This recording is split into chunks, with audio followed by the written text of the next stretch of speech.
امیر المومنین حضرت علی بن ابی طالب رضی اللہ عنہ ایک مجلس میں تشریف فرما تھے تو ایک ضعیف البدن آدمی آ گھسا۔ اس کی آنکھیں اندر کو دھسی ہوئی تھی اور پیشانی ابھری ہوئی تھی، اور فقر و حاجت اور افلاس و بھوک کے آثار اس پر ظاہر ہو رہے تھے، اور جو کپڑے اس نے پہن رکھے تھے اس میں بے شمار پیوند لگے ہوئے تھے۔ آہستہ آہستہ قریب آیا اور آپ رضی اللہ عنہ کے سامنے آ کر بیٹھ گیا۔ اس کے ہونٹ مارے حیا کے کانپ رہے تھے۔ پھر اس نے اپنے اوپر ضبط کرنے کے بعد بارگاہ خلافت میں اپنی نحیف آواز کے ساتھ عرض کیا کہ یا امیر المومنین، میں ضرورت مند ہوں۔ میں نے اپنی حاجت آپ رضی اللہ عنہ کے سامنے پیش کرنے سے پہلے بارگاہ الہی میں بھی پیش کی ہے۔ اگر آپ میری حاجت روائی کریں گے تو میں اللہ تعالیٰ کی تعریف اور آپ رضی اللہ عنہ کا شکریہ ادا کروں گا، اور اگر آپ نے میری حاجت پوری نہ کی تو میں اللہ کی تو تعریف کروں گا اور آپ رضی اللہ عنہ کا عذر قبول کر لوں گا۔ حضرت علی نے فرمایا، یہ بات زمین پر لکھو، کیونکہ میں یہ پسند نہیں کرتا کہ میں تیرے چہرے پر سوال کی ذلت دیکھوں۔ اس آدمی نے زمین پر لکھ دیا کہ میں حاجت مند ہوں۔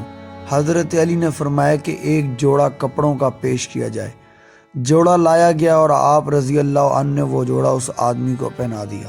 پھر اس آدمی نے یہ اشعار کہے جن کا مطلب کچھ اس طرح ہے کہ آپ رضی اللہ عنہ نے مجھے کپڑوں کا ایسا جوڑا پہنایا جس کی خوبیاں پرانی ہو جائیں گی، لیکن میں آپ رضی اللہ عنہ کو حسن تعریف کے جوڑے پہناؤں گا۔ اگر آپ رضی اللہ عنہ کو میری حسن تعریف حاصل ہوئی تو آپ نے عزت کی چیز کو حاصل کیا، اور جو کچھ میں نے کہا ہے آپ اس کا بدل نہیں ڈھونڈیں گے۔ کسی کی تعریف اس ممدوح کے ذکر کو زندہ رکھتی ہے، جیسے شیر کی آواز میدانوں میں اور پہاڑوں میں زندہ رہتی ہے۔ تو کبھی بھی خیر کے کام سے بے رغبت نہ ہو جس کی تجھے توفیق ملے، کیونکہ ہر بندے کو اس کے عمل کا بدلہ ملنے والا ہے۔ جب حضرت علی نے اس کے یہ اشعار سنے تو فرمایا، اشرفیاں لاؤ۔ چنانچہ 100 دینار لائے گئے۔ آپ رضی اللہ عنہ نے اس فقیر کو دے دیے۔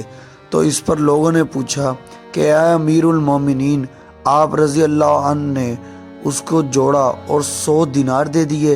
تو حضرت علی نے فرمایا، ہاں، میں نے رسول کریم صلی اللہ علیہ وآلہ وسلم کو ارشاد فرماتے ہوئے سنا ہے کہ آپ نے فرمایا، لوگوں کو ان کے درجات پر اتارو، اور میرے نزدیک اس آدمی کا یہی مرتبہ تھا۔